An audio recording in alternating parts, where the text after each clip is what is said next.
Good afternoon.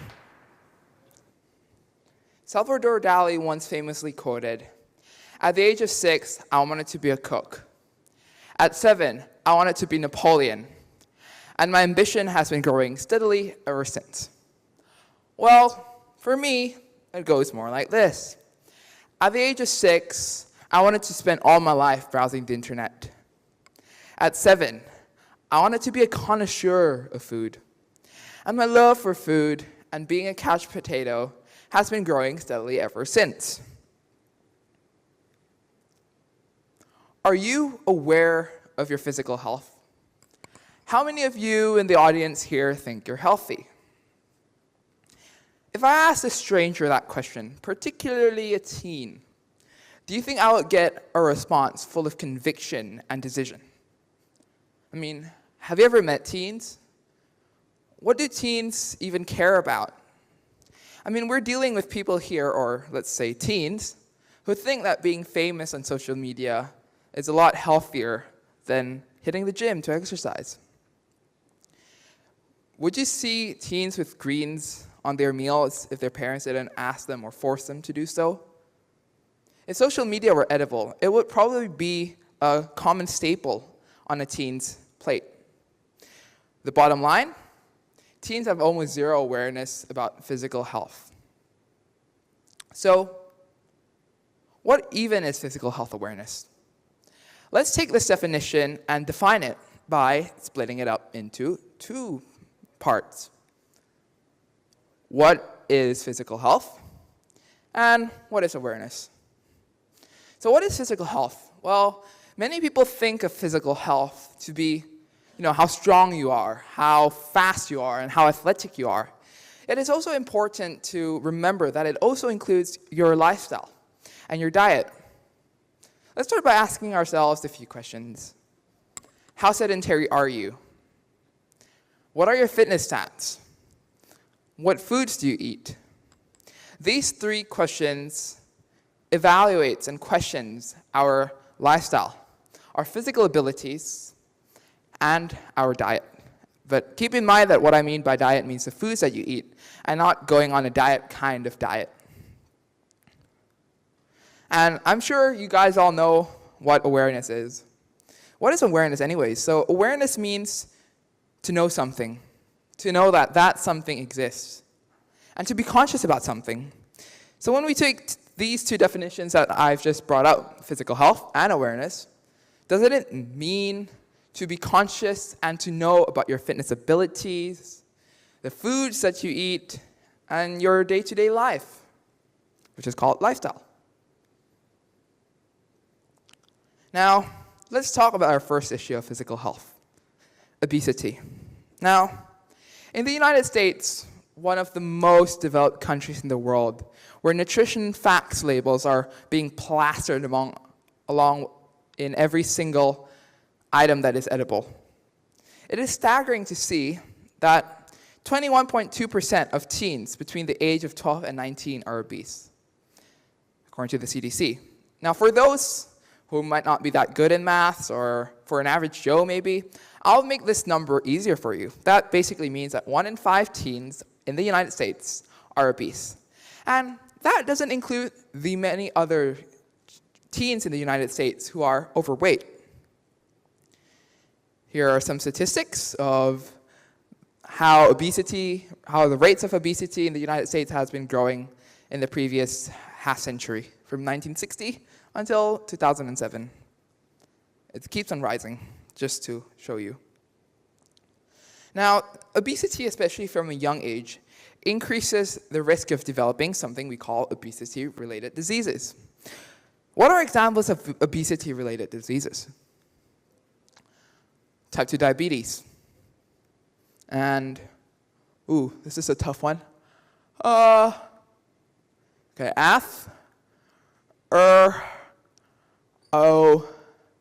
skull, osis. Okay, atherosclerosis. It's a condition in which your blood vessels become clotted due to the buildup of plaque and fats in the arteries. Man, that's a very, very tough word to pronounce.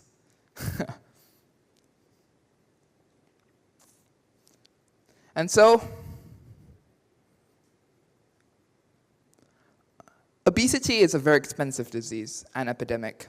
It is staggering to see that in the United States, $190.2 billion are spent each year on obesity-related healthcare. And teens are completely unaware of this. And $14 billion of this $190.2 billion are spent on obesity-related healthcare for minors. Now, to put things into perspective, the money spent on minors alone for 1 year can buy me 28 billion pieces of chicken McNuggets for 1 year. That's a lot of food. That's a lot of money. But, oh my bad. Turns out, there are actually teens who do care about their physical health, and do care about their diet, and do care about their weight.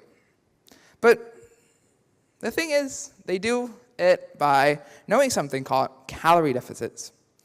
What are calorie deficits? Calorie deficits are achieved when the amount of calories you burn is greater than the amount of calories you take in. It basically means that you're losing calories every hour, every second, every day. It's been recently made famous and popular by fitness models or social media fitness posts. Teens actually do achieve this. Wonder how? I'll give you 5 seconds to answer that question. 5, 4, 3, 2, 1. Well, the answer is skipping meals. Now, the thing is, a study in Poland done on teenagers by Lydia Wadlowska said that there were 17.4% of teens who skipped either breakfast and or lunch 4 to 7 days a week. 43.6% either skipped breakfast or lunch a few times a week. Yet, teens are unaware of how this actually affects growth. Teens are unaware that their body needs glucose and their brain needs glucose to function. Teens are more pleased about impressing others on social media. Teens want to look good. They want to look good on posts. But the thing is, the body needs glucose. That's something very important. So what is glucose? Glucose is a simple substance. It is a simple sugar that is broken down from carbohydrates by the enzyme amylase. Think of it as glucose being gasoline, and you are the car. In that fashion. Yet, teens are unaware of this. The Department of Health Victoria, Australia, said that teens who skip meals or diet are more likely to get eating disorders. Remember that skipping meals isn't an eating disorder, but it actually is an unhealthy habit that can lead into eating disorders. What are examples of eating disorders? Well, anorexia, bulimia, and these are all potentially life-threatening eating disorders. Now, let me talk about this. The lack of physical health awareness leads to a lack of physical exercise. So, physical exercise. So, have you ever heard of the story Goldilocks and the Three Bears? You might remember that in that fairy tale, there are certain phrases such as, not too hot, not too cold, just right. Or, not too hot, not too hard, not too soft, just right. Now, how can we apply this to our day-to-day physical routine? Well, it's just as simple as this. Not too easy, not too intense, just right. But what is just right? Now, the CDC states for teens that teens need at least an hour of moderate exercise daily. It means 7 days a week. And here's how they can do it. Moderate exercise is defined like this. 3.2 kilometers walk in 30 minutes and an 8-kilometer cycle in 30 minutes. You add them together, mission's complete. Or for those who don't use the metric system, that translates to 2-mile walk in 30 minutes and a 5-mile cycle in 30 minutes, mission complete. Yet, I don't see why teens should actually shy away from this given the endless benefits they can reap. It's staggering that in the United States, under 24% of teens and children between the age of 6 and 17 fulfill this goal. That basically means that 3 in 4 teens are not getting enough exercise. They are not meeting the goal of at least an hour of moderate exercise per day. That is a staggering figure. That basically means 3 and 14s.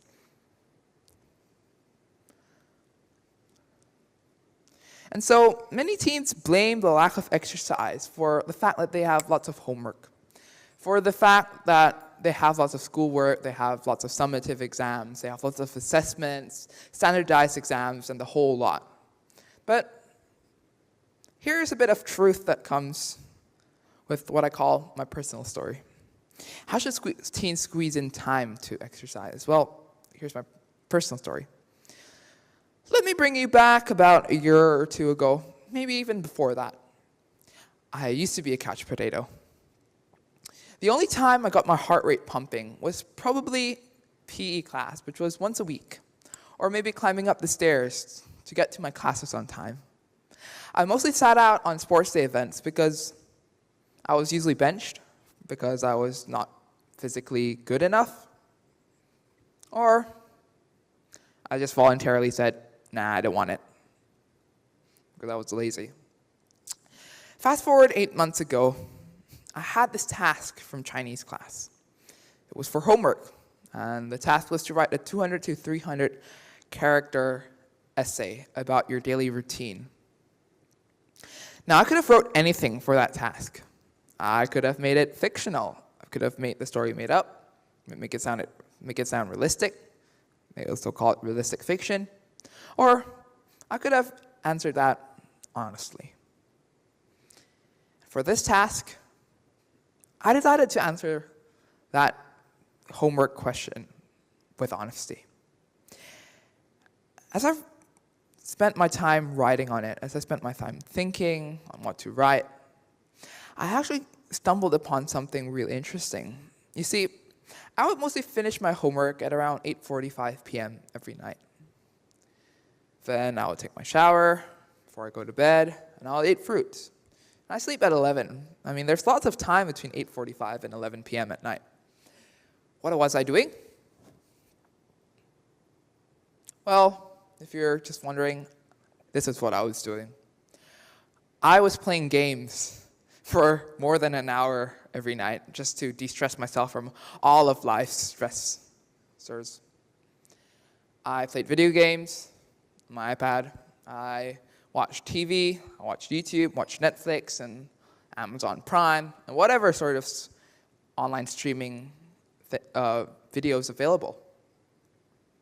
Yet, I asked myself one question whilst I was doing that task.